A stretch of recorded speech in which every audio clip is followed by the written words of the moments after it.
सभी ये इनको रख लो, आप ऐसे ही रख दो। सभी पत्रकार साथियों का, फरीदाबाद के पत्रकार साथियों का बहुत बहुत धन्यवाद। आप लोग आए इतने खराब मौसम में भी। आज का जो इशू है आप लोगों को बताना इसलिए जरूरी है कि आप लोगों को पता हुआ कुछ दिन पहले कि 102 साल के दादा दुलीचंद को मुर्दा घोषित कर दिया गया था, जो कि पूरी तरह जिंदा थे और स्वस्थ भी थे। और उसके बाद उन्होंने अपनी बारात निकाली थी ये दिखाने के लिए कि भाई मैं जिंदा हूं, मैं मुर्दा नहीं। उसके बाद बहुत से लोग और सैकड़ों लोग निकल के आए थे कि हमारे को मुर्दा, हमारे को मुर्दा। तो उसके बाद हम चंडीगढ़ गए थे, वो बारात लेके फिर चंडीगढ़ मुख्यमंत्री के घर के बाहर गए थे। पेंशन का जो इशू था, बुढ़ापा पेंशन, विधवा पेंशन और विकलांग, 3 इशू थे। और 60 साल से ऊपर जो लोग हैं जिनकी बढ़ नहीं रही है, तो हम वहां पे गए। तो उसके बाद से गवर्नमेंट ने हर डिस्ट्रिक्ट में अपना एक नंबर जारी किया और स्पेशल कैंपेन चलाया है कि भाई यहां पे बनवा सकते हैं। तो एक तो मैं ये बताने के लिए आया हूं कि जो सरकार ने शुरू किया है उस पे लोग जाएं, ताकि आप लोगों से ये मैं अपील करूंगा, जरूर हेल्प मांग रहा हूं आप लोगों से, ये नंबर बताएं सरकार का कि वहां जाके लोग अपनी पेंशन बनवा सकते हैं। क्योंकि आम लोगों को सबको ऐसा पता होता नहीं है। सरकार ने तो एक दिन जारी कर दिया नंबर कि भाई ये हम खोल रहे हैं। तो देखो, वैसे तो आपको मैं बताऊं, मुख्यमंत्री जी का प्रचार करता, ये तो सरकार को करना चाहिए, लेकिन कर मैं रहा हूं, ये तो उनको धन्यवाद देना चाहिए सरकार को भी। ये नंबर है जिला फरीदाबाद का, ये सरकारी नंबर है, आप नोट कर लीजिए, 9306 646 637, 9306 646 637, ये नंबर है, फरीदाबाद का है। जिसको भी पेंशन को, विधवा पेंशन, विकलांग पेंशन को लेके कोई इशू है तो ये है। और अगर इस पे बात नहीं बनती है, 30 तारीख तक का सरकार ने हमारे से टाइम मांगा था, 30 तारीख का सरकार को, मुख्यमंत्री जी को टाइम दिया है। उसके बाद फिर ये सरकार के फूफा का नंबर है 7027 811 811, ये नंबर नोट कर लीजिए। ये दोनों नहीं, ये है जी, ये ऊपर दादा दुलीचंद है। मैं तो फूफा का वो हूं जी, महाराजा दादा ला गए। तो हम तो उनका आदेश है कि बेटा सारे हरियाणा में बता के आया कि ये नंबर सरकार ने जारी करा, अगर नहीं बनती है तो फिर ये अपना नंबर है। 102 साल का आदमी है, तो ये नंबर है, ये आप लोगों को हमने बता दिया। अब मैं आपके सामने ना एक बड़ा इंटरेस्टिंग, बड़ा आप लोगों के लिए, करीब मानो कि 10,000 लोग कम से कम फरीदाबाद जिले के हैं, कम से कम बता रहा हूं ऐसे, जो मैं अब बताऊंगा आपको डाटा, और ये मेरा नहीं है, गवर्नमेंट का है। टोटल पेंशन रोकी गई है 1,75,298, 1,75,298 पीपीपी के कारण जो रोकी गई। ये जो फैमिली आईडी के नाम पे जो रोकी गई, वो रोकी गई है 1,04,655, 1,04,655। रजिस्ट्रार ऑफिस होता है जहां से ये वेरीफाई होके जाती है, उन्होंने रोक रखी है 70,643, ये रजिस्ट्रार ऑफिस की। अब आपको जो चल रहा है जिंदा मुर्दे वाला इशू, वो मैं आपको बताऊं। हरियाणा के अंदर 14,691 लोगों को मुर्दा घोषित कर रखा है, जो कि जिंदा है, जिसके लिए सरकार ने नंबर जारी किया है ना अब, और अपने ऑफिस खोले हैं। तो ये 14,691 लोग हैं। 18,581 विधवाओं को शादीशुदा दिखाया गया है। वो विधवा हैं, उनके पास अपने पतियों के डेथ सर्टिफिकेट है, लेकिन उसके बावजूद उनके पतियों को जिंदा कर दिया सरकार ने। आप लोगों को पता भी होगा, वो केस बहुत से आए थे, हम चंडीगढ़ भी लेके गए थे। वो कह रही थी भाई हमारे को हमारे पति ही लौटा दो, हमें पेंशन की जरूरत नहीं है। तो ये आंकड़ा है विधवाओं का। अभी मैं बताता हूं सर, अभी 2 मिनट में 34,703 लोग ऐसे हैं जिनकी 2 लाख से ज्यादा की इनकम दिखा दी, उनकी इनकम 50,000 भी नहीं है साल की। 34,703 लोग हैं ऐसे। ये पूरे हरियाणा का डाटा दे रहा हूं मैं आपको, पूरे हरियाणा का अभी तक का लेटेस्ट है। और जो अभी इन्होंने शुरू किया निकालना, और वो डाटा आ रहे हैं, वो अलग है, ये अभी और आने वाले हैं। 33,616 लोगों को रिटायर फौजी दिखा दिया इन्होंने, वो है ही नहीं, वो रिटायर फौजी नहीं है। लेकिन इनका जो फैमिली आईडी था पीपीपीओ जो मॉडल चला रखा है उसमें इन्होंने ये दिखा रखा है रिटायर फौजी। ये क्या कहेगा, आप तो रिटायर फौजी हो, आपको किसी चीज के लिए तनख्वाह पेंशन। फिर है 4500 विकलांग हैं, उनको फिट दिखा दिया और फिट करके उनके पास सर्टिफिकेट है लेकिन फैमिली आईडी में फिट करके उनकी पेंशन काट दी गई।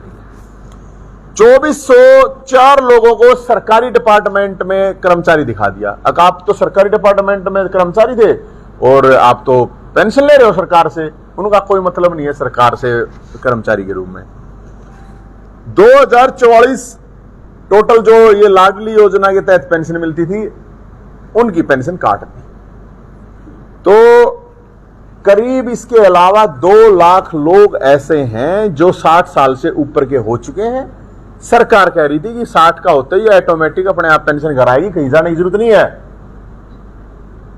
वो बेचारे ये सोचे घर में अपने आप ही आएगी, उनको किसी को 6 महीने हो, किसी को 8 महीने हो, किसी को 10 महीने हो गए, ईबता ही तो पहुंची नहीं है। वो चंडीगढ़ से पैदल भी आदमी चल पड़ता ना तो भी मेरे ख्याल में 1 महीने में फरीदाबाद पहुंच जावे, रेवाड़ी पहुंच जावे, सिरसा पहुंच जावे। अब पता नहीं क्या, मैं मतलब बैलगाड़ी भी नहीं कह सकता मैं, क्योंकि बैलगाड़ी तो और जल्दी आ जाती है। अब उनकी पेंशन कैसे आ रही है समझ में नहीं आ रहा। हो सकता कछुआ भी पहुंच जाता है 1 साल में, तो कछुआ भी आ सकता ना। तो 60 साल से ऊपर के करीब 2 लाख लोग ऐसे हैं हरियाणा के अंदर जिनको पेंशन के हकदार हैं। और ये मान सम्मान भत्ता था, ये कोई वो नहीं है, कोई भीख नहीं थी। अब इन्होंने ये कर रखा बड़ी, आप सोचिए अब 2 लाख रुपए अगर किसी की इनकम है, अब यार 2 लाख रुपए इनकम है, मान ले किसी के बेटे की है, बेटी की है, जरूरी थोड़ी है वो अपने माँ बाप को देता है।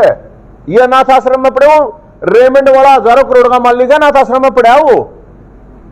आप लोगों को पता होगा कितने आपके फरीदाबाद में भी अनाथ आश्रम होंगे, वहां जाके देखोगे तो बड़े बड़े अफसर होंगे, बड़े बड़े लोग होंगे, माँ बाप वहां पे हैं। बताओ अब बेटा कोई है, बेटा बेटिया जो भी है, अब घर में लोग लगाई तो बनती नहीं यार, बेटा बेटी पे कौन वो डिपेंड होगा। ये मान सम्मान के लिए ताऊ देवीलाल ने ये एक स्कीम चलाई थी, लेकिन ताऊ देवीलाल के नाम से वोट खाने वाले लोग अब नोट खा रहे हैं, कोई बोल नहीं रहा, चुपचाप है। कोई अपना सरकार में बैठा मौज ले रहा है, कोई अपनी रैली करता घूम रहा है। हरियाणा के अंदर करीब टोटल 5 लाख बुजुर्ग हैं, और बुजुर्ग का मतलब आप समझ सकते हो, आप एक 60-70 साल के आदमी का मतलब वो एक नहीं है, उसके 2-4 बालक भी हैं, छोरे छोरी पोते पोती। एक मेरा अपना ये मानना है कि एक 60-70 साल का बुजुर्ग के पीछे 20 लोग कम से कम होंगे। तो 5 लाख बुजुर्ग के पीछे 20 कितने हो गए, 1 करोड़। जनसंख्या हरियाणा की सारी 2.5 करोड़ है, वोट सारी 1 करोड़ 60-70 लाख है। तो आप सोच के देखिए कि करीब आधा हरियाणा की ये समस्या है। और जब हमने ये मुद्दा उठाया तो उस टाइम पे सरकार कह रही थी कि ये तो जी कुछ 10-12 हजार कुछ इस तरह के केस है। इतने ज्यादा केस हैं, तो मैं आप लोगों से भी अपील करूंगा, ये नंबर जरूर प्रचार कीजिए, ये सरकार का नंबर है। आप लोग और लोगों से अपील करूंगा, नौजवानों से अपील करूंगा खासकर, कि वो अपने माँ बाप के लिए, दादा दादी ताई चाची जो भी है, या कोई विधवा है या कोई विकलांग है, उनके लिए जाइए ऑफिस में, उनको लेकर ये अपना पेंशन बनवाइए। 30 तारीख तक का टाइम है, और नहीं बनाते हैं तो फिर सरकार के फूफा का नंबर है ही आप लोगों के पास, फिर हम बनवाएंगे, उसमें कोई प्रॉब्लम नहीं है। आप कैसे तो एक बनवा दी भाई साहब, 5000 बन चुकी हैं ऑलरेडी। कैसे बनेंगे ये तो मैं क्या बताऊं आपको। 5000 ये भी मैं आपको जानकारी देता हूं, अभी तक सरकार ने हमारे को बताया कि हमने जो लोग हमारे पास पहुंचे 5000 की पेंशन बढ़ चुकी है, और जो चंडीगढ़ गए वो तो उसी दिन बढ़ गई थी। लेकिन सवाल ये नहीं था कि जो वहां पे गए हैं उनकी बढ़नी है, सवाल ये है कि जो भी उस चीज के लिए क्राइटेरिया फुलफिल करता है वो, अब जैसे मुख्यमंत्री जी क्या करते हैं, स्टंट करते हैं। मुख्यमंत्री ने स्टंट किया, रोहतक में एक महिला ने कई पेंशन अपनी जेब से निकाल के 2500 रुपए दे दिए। अब ऐसे थोड़ी होगा भाई, ऐसे कितने स्टंट करोगे, कितने लोग मुख्यमंत्री तक पहुंच पाएंगे, बताओ आप कितने पहुंच पाएंगे। ऐसे एक देखेगी, देखो मैं तो दे रहा हूं। सिरसा में किसी ने कहा, किसी महिला ने उसको 1 लाख रुपए दे दिए, तो मुख्यमंत्री जी बता दें 1-1 लाख रुपए देने के लिए कितने मैं लेके आऊंगा, चंडीगढ़ ही ले आऊंगा, कोई प्रॉब्लम नहीं है। अगर वो, क्योंकि ये कोई मैकेनिज्म नहीं है, ये कोई सिस्टम नहीं है, कि मुख्यमंत्री तक कौन पहुंचे नहीं पहुंचे, कहां पहुंचने देते हैं, पत्रकारों को तो पहुंचने तक नहीं देते। तो हम तो ये कह रहे हैं इस सिस्टम को ठीक करने के लिए कि भाई ये यहाँ पे डीसी ऑफिस में जहां पे भी आपका पेंशन ऑफिस है वहां लोग जाएं और जाके अपनी ये पेंशन बनवाएं, क्योंकि लोग बहुत परेशान हैं। जो विकलांग है बेचारे वो कितने दुखी हैं, आजकल वैसे ही महंगाई में किसी का घर नहीं चल रहा है, उन लोगों की पेंशनें काट ली।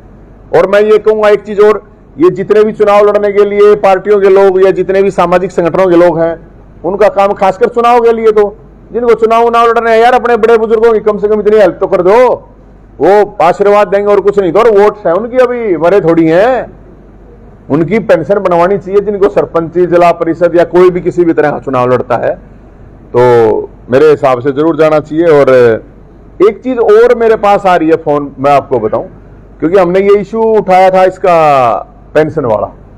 अब आपके यहाँ का, क्योंकि हर जगह जब हम ये करते हैं तो कुछ फोन आ ही जाते हैं, सरकार राशन कार्ड नहीं बना रही है कई सालों से, और उसकी वजह से लोग अपनी कुछ फैमिली आईडी नहीं बनवा पा रहे हैं, तो वो भी बहुत बड़ा इशू है। अब ये समस्या गरीब लोगों की है। अब ये जो खा रहे हैं माल खा खा के, लोगों के कमीशन खा खा के जिनके पेट चल रहे हैं, जो कोई हॉस्पिटल के नाम तक कमीशन खा है, कोई स्कूल के नाम तक, कोई कहीं कोई कहीं, लेकिन जो गरीब आदमी है बेचारा वो क्या कैसे जाएगा जब उसका राशन कार्ड भी नहीं बनेगा। तो एक अपील हम और भी कर रहे हैं लोगों से, इन पार्टी वार्टियों से किसी को कोई उम्मीद रखने की जरूरत नहीं है, सभी पार्टियों की हर जगह सरकारें हैं, ऐसे ही लोग परेशान हैं, लोग खुद अपने हक के लिए खड़े हों। जैसे एक पुलिस वाले ने भ्रष्टाचार के खिलाफ बलिदान तो देना पड़ेगा, जैसे दिग्विजय चौटाला का वहां पे माइक छीन लिया एक लड़के ने कि नशे का मामला था, ऐसे खड़ा होना पड़ेगा लोगों को अपने हक के लिए। जहां समस्या है, कोई बाहर से आके कोई आपकी समस्या का समाधान नहीं कराएगा, और हमारा यही मकसद है कि लोग खुद जागे, लोगों को गिदड़ बना रखे, हम लोगों को शेर बनाना चाह रहे हैं, ताकि लोग अपनी आवाज खुद उठा सकें। और आप पत्रकार साथी जो आवाज उठाता है उनकी करते ही हैं हेल्प। आप तो सब बड़े क्रांतिकारी हो, क्योंकि आप कम से कम आवाज तो लोगों तक पहुंचा रहे हो लोगों की। तो कोई सवाल है तो आप पूछ लीजिए। सर, सरकार ने पहले भी कई हेल्पलाइन नंबर जारी करे थे कि जैसे नगर निगम के लोग हैं, पर अधिकारी तो सर कॉल ही नहीं उठाते, तो आप कैसे कह सकते कि ये नंबर भी लोगों के? मैं इसलिए कह सकता हूं मैडम कि मुख्यमंत्री ने हमारे को ये कहा था 30 तारीख तक का हम वो दे रहे हैं भाई, खोल रहे हैं। ये मैं आपसे जरूर रिक्वेस्ट करूंगा कि आप डीसी ऑफिस जाके वहां जरूर जाइए एक बार, कि वो जो पेंशन बनवाने वाले बैठे हैं या नहीं बैठे हैं। उसके बाद प्लीज आप हमारे पास फोन कर दीजिए। पूरे हरियाणा में अलग अलग जगह हम अपने लेवल पर भी पता कर रहे हैं, हालांकि अब मेरा ये मतलब नहीं है सिर्फ विरोध, कई जगह पेंशनें बन रही हैं और हमारे पास ये रिपोर्टें आ भी रही हैं अगर भाई ऐसे ऐसे लोगों की पेंशन बनाई जा रही है। तो आप फरीदाबाद की आप जरूर एक बार चेक करके आइए कि वहां पे कुछ ऐसा हो रहा है या नहीं हो रहा है। और मैं इसीलिए तो मैंने नंबर दूसरा दिया है, ये अगर नहीं काम हो रहा है, यहाँ पे जा रहे हैं, तो ये नंबर है ही ना, दादा दुलीचंद का है। सर, जो आपने अभी आंकड़ा दिया है वो लगभग 4 लाख से ज्यादा का है, तो आपको लगता है 30 तारीख तक ये 4 लाख जो पेंशन है? नहीं, ये आपका बिल्कुल सही सवाल है। उन्होंने कहा कि हम 30 तारीख तक जो कम से कम शुरू में जो ये मुर्दा जिंदा वाला मामला है ना, ये मुर्दा जिंदा वाला मामला भाई साहब इतना है, इस समय 14,000 तो मुर्दों वाला है, 18,000 विधवाओं को शादीशुदा दिखा रखा है। इसको कैसे सुलझाओगे आप? मैं थोड़ी सुलझाऊंगा, मैं रजनीकांत थोड़ी हूँ भाई साहब, सरकार सुलझाओगी, सरकार उस चीज पर लग रही है। और सरकार अभी तक सरकार ने जो हमारे को बताया कि कई 5,000 ऐसे लोग जो ऑलरेडी जिनकी फाइलों में पड़े थे उनकी इन्होंने बना दी है। सरकार ये कह रही है भाई हम बना रहे हैं, हमें टाइम दीजिए, नहीं तो फिर है भाई साहब हम तो आंदोलन करने के लिए। 3 से 4 महीने हो चुके हैं पेंशन कटे हुए लोगों की, जो लाखों। ओ भाई साहब 11 महीने हो गए, किसी के 12 महीने, किसी के 8 महीने। आंदोलन 4 महीने से चल रहा है। नहीं, आंदोलन तो हमने तो 15 दिन 20 दिन पहले की बात है, हमने तो 4 महीने पहले चला। बाकी पार्टियों की मैं पार्टी का को नहीं हूँ, मैं पार्टी वार्टी नहीं हूँ। तो आखिरकार 2 दिन पहले सरकार जागी और कार्रवाई क्या देश में दी है, तो क्या लगता है? हाँ, अभी मेरे ख्याल में इन्होंने आज कितनी तारीख होगी मेरे ख्याल में 2 दिन, आज की हाँ, तो वो 19 से इन्होंने शुरू किया है, 30 तक इन्होंने कहा है। मैं तो इसलिए कह रहा हूँ कि ये उन्होंने तो कह दिया, लेकिन ये सब लोगों को नहीं पता है ऐसा, अगर सरकार ने ऐसा कुछ हो करा। मैं तो सरकार से अपील कर रहा हूँ, पूरा इतना बड़ा बड़ा फोटो देते नहीं है अपना, ये एक ऐड दे दो यार, पत्रकार अखबार का भी काम चल जाएगा, टीवी का भी चल जाएगा। अगर भाई ये नंबर है, अब एक दिन दे दिया उन्होंने, तो अब एक दिन कैसे वो लोग मतलब मुझे तो नहीं समझ में आ रहा कि लोगों तक ये बात पहुंचेगी। मैं तो इसलिए ये लोगों को जाके कुछ बता दूं, आप लोग बता दो कुछ लोगों को। सर, सरकार क्या इतनी विफल नजर होती आ रही है कि आप लोगों को आगे आना पड़ रहा है? तो मैडम एक आप सोचो, सरकार है, मुख्यमंत्री है, मंत्री है, MP MLA chairman DC SDM सब है ना, उसके बावजूद लोग हमारे पास अगर शिकायत लेके आ रहे हैं तो इसका मतलब तो ये उन पे विश्वास है ही नहीं, उनको उस सिस्टम पे विश्वास नहीं है, इसलिए हमारे पास आए। नहीं तो क्या जरूरत है, हम तो कुछ है ही नहीं, हमारे पास आने का क्या मतलब है। लेकिन वो हमारे पास आए तो हमने भाई गए वहां विरोध प्रदर्शन करा। हम तो मुख्यमंत्री का वहां पे थाने में बैठा कर पेंशन बनी है, इस प्रदेश के इतिहास में आज तक नहीं हुआ होगा। हमने कह दिया था यहां से अब जाएंगे, क्योंकि सारे मुर्दे थे, केस किस पर लगाते, सोचो ना, उनका रिकॉर्ड में सारे मुर्दे हैं। हमने कह दिया भाई हम तो थाने में मुर्दे बैठे हैं। लेकिन मैं ये कहूं वो मुर्दे नहीं है, वो जिंदा है, वो मर्द है। मुर्दे वो हैं जो अपने हकों के लिए आवाज नहीं उठाते, जो डरते हैं, मुर्दे वो हैं। वो 90 साल की चमेली ताई वो मुर्दा नहीं है, वो तो बेचारी खड़ी होगा, अपने हक के लिए खड़ी हुई है। मुर्दे वो हैं जिनके घर के बाहर गड्ढा है और वो आवाज नहीं उठा सकता। मुर्दा वो है जो 20 साल का है, 25 साल का है, लेकिन अपने हक की बात आती है तो छुप जाता है, डर जाता है। वो तो असली वो मुर्दे नहीं है मैडम। सर कुछ लोग फौज में हैं, थे मिलिट्री में थे और भी सर्विसेज में थे, उनकी पेंशन आती थी। अभी फैमिली ID बनी है तो आधार कार्ड से जोड़ा, तो सरकार ने ऐसे लोगों की पेंशन काट दी जिनको कहीं और से पेंशन मिल रही थी। हाँ, तो आप क्या चाहते हैं, दोनों जगह से पेंशन? नहीं, मैं ये नहीं चाहता एक जगह से उनको जो क्राइटेरिया है जो हक है, लेकिन ये क्राइटेरिया बिल्कुल गलत है कि फैमिली ID में। आपको बड़ा एक इंटरेस्टिंग एक गांव है सोनीपत में, छिछड़ाना गांव, 70 लोग मुर्दा पाए वहां। मैं उस गांव में गया तो 1 घंटे के बाद प्रशासन पहुंच गया वहां पे। उसमें क्या था, एक 6 साल की लड़की का फैमिली ID में 9 लाख रुपए इनकम दिखा रखी है साल की। उनके घर में बेचारा मैं आटा तक नहीं है खाने के लिए। 9 लाख रुपए 6 साल की लड़की की। तो ये जो गड़बड़ें कर रखी हैं, हम गड़बड़ों की बात करें। हम आप ये बताइए, ऐसे बहुत से केस हैं जो मुर्दे हैं और उनको जिंदा दिखा के पेंशन खाई जा रही है। सरकार अगर ये भी आंकड़ा निकाले, ये भी बहुत ज्यादा होगा। ये करप्शन है और क्या है। सर, क्या अधिकारियों की जो भर्ती की जा रही है वो क्या आंख मूंद कर की जा रही है, ये मान सकते हैं? अब पता नहीं मैडम क्या खा पी के काम कर रहे हैं ये लोग जो कर रहे हैं। भाई हो सकता है इनको टारगेट दे रखा हो, जल्दी जल्दी करो, निपटाओ, और उन्हें देखना नहीं कुछ है, अपने करके अपना चला दिया। लेकिन मैं ये कह रहा हूं, अब सरकार ये कह रही है भाई हम कुछ अपडेट कर रहे हैं सिस्टम में। भाई अपडेट कर लो, कोई ग्रीवेंस का कोई ये तो होना चाहिए, कोई टाइम बाउंड तो होना चाहिए। भाई हम 1 महीने में, चलो कोई अगर गलती होगी, हम ये नहीं कहते भी कोई भी प्रोग्राम फुल प्रूफ हो जाता है, लेकिन ये से थोड़ी है यार 90 साल का आदमी, 100 साल का आदमी 10-10 धक्के खाओगा, क्यों खाओगा भाई?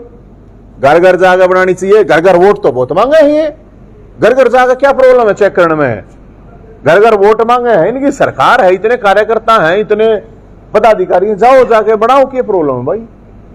सर, सरकार ने जो क्राइटेरिया बनाया है जिसकी 2 लाख से ज्यादा इनकम है, परिवार इनकम, एक तरफ तो उनकी पेंशन बंद कर रही है और दूसरी तरफ यहाँ फरीदाबाद के अंदर ही अभी एक RTI एक्टिविस्ट है, उन्होंने प्रेस कॉन्फ्रेंस दी, यहाँ पर 40,000 फर्जी पेंशन बनाई गई। तो मैं वही तो कह रहा हूं ना आपको, ये जो क्राइटेरिया है 2 लाख रुपए का, ये सही नहीं है।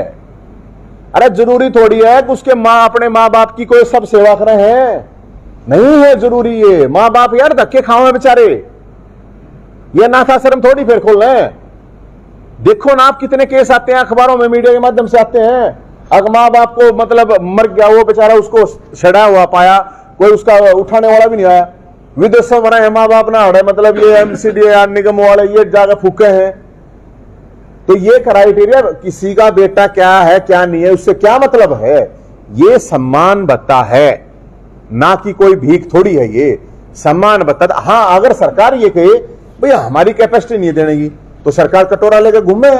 अगर हमारे पास नहीं है, फिर मुख्यमंत्री कह दें, लोग दे देंगे भाई। फिर अगर नहीं देंगे तो कम से कम ये तो जगह भी है ही नहीं हमारे पास कुछ। और फिर एक बात बताओ ना, इनकी जो पेंशन मिलती है MLA को, इनकी भी तो बंद कर दो 2-4 महीने। इनकी टेक्निकल फाउट इनमें नाता, टेक्निकल फंड, टेक्निकल कह रहे हैं ये कुछ टेक्निकल फॉल्ट आया है। अरे टेक्निकल फॉल्ट किसी MLA की भी उसमें आ जाओ, किसी MP के में आ जाओ, होना तो चाहिए था। ये मुख्यमंत्री को ये कहना चाहिए था, 4 बार की पेंशन है, MP का ये कहना चाहिए, MLA को ये कहना चाहिए। जब तक, और मैं तो यहाँ के जो MP हैं, MLA, उन तक कहूंगा उनको घोषणा करनी चाहिए, जब तक प्रशासन सारे बुजुर्ग, विधवाओं और बूढ़ों की पेंशन नहीं बना देता है, हम अपनी तनख्वाह नहीं लेंगे। है दम किसी में?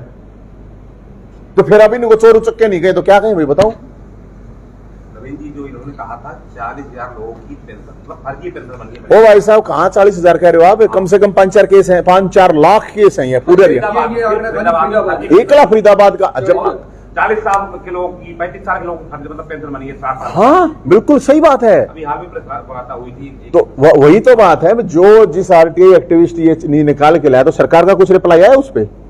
एक अधिकारी उसमें गिरफ्तार हुई है, हाँ, लेकिन एक अधिकारी और है, उस पर कोई कार्रवाई नहीं हुई। देखो मैं फिर वही बात आपको कह रहा हूं कि जो एक्टिविस्ट हैं बेचारे, या जो भी लोग लड़ रहे हैं, उनके अकेले लड़ने से तो कुछ होना नहीं है। जिसको समस्या है वो उनको खड़ा होना पड़ेगा भाई। हमने तो इसलिए कह रहे हैं कि मैं तो, जब वो बेचारे इतने बूढ़े इतनी गर्मी में चंडीगढ़ तक गए, बस लेकर पूरे हम भर के गए, तो देखो उन्होंने हिम्मत दिखाई तो बन गई। अब सिस्टम है भाई साहब, सरकार है, इसमें तो षड्यंत्र मारा है, तो इसको तो लड़ना पड़ेगा। लड़ने की जिसमें हिम्मत है कुछ हक मिल जाएगा, और नहीं देने का क्या फर्क पड़ेगा। सर, आपने जो अभियान शुरू किया, आपने हेल्पलाइन नंबर भी जारी किया, तो आपने कोई टीम बनाई इसके लिए, कोई कंट्रोल रूम बनाया है? अपना कुछ टीम टाइम अपने पास कुछ नहीं है भाई, अपने पास कुछ नहीं। हम तो हमारे पास ना टीम है, ना हमारे पास ना कुछ।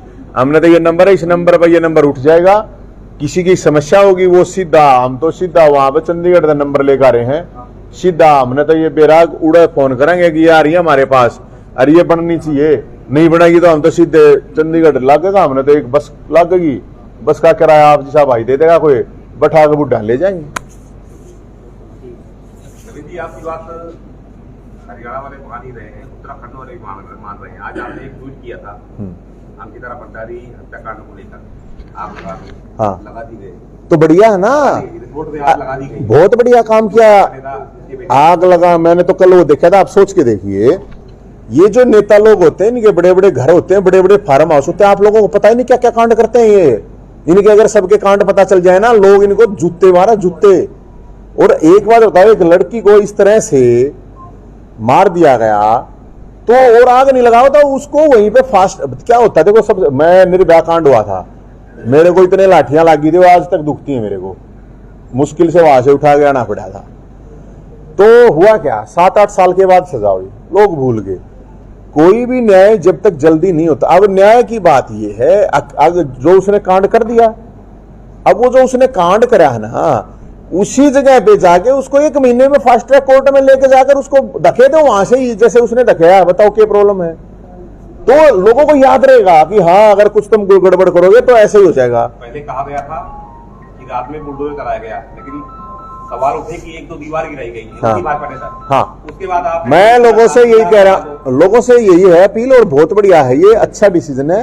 अगर लोग अपने आप उठें और अपने आप अपना न्याय, अगर सरकार ने तो देना नहीं है, न्यायपालिका है, कोई पता नहीं 50 लाख केस पेंडिंग पड़े हैं, किसका किसका क्या होगा। इस तरह के जो केस होते हैं उनको फास्ट ट्रैक कोर्ट में ले जाकर तुरंत सजा होनी चाहिए, और ऐसे लोगों की फांसी के नीचे कोई सजा नहीं होनी।